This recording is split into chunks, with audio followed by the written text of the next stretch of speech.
want the army of anyone. We want African army on African soil.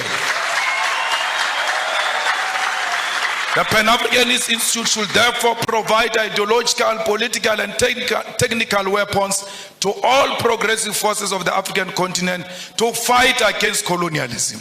There is a political trend that is being accepted by African heads of state and government, where one country convenes all 54 heads of African states and government.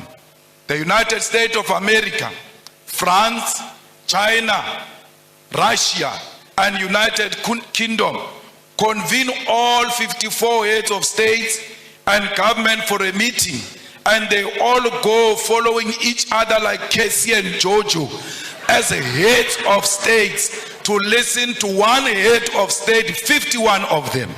Sometimes they disrespect them to a point where they put all 54 heads of states of Africa in a school bus to go and listen to one head of state.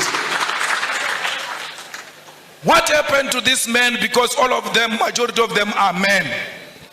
What happened to these fathers who go and bow combined to one man? Even if it's Putin, why would they all follow each other and go and listen to one person? What happened to their dignity and their authority as leadership?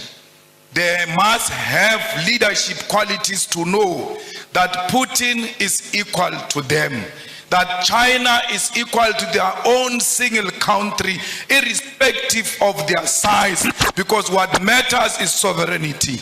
And if China recognizes that sovereignty, will respect the president of that sovereign country as an individual.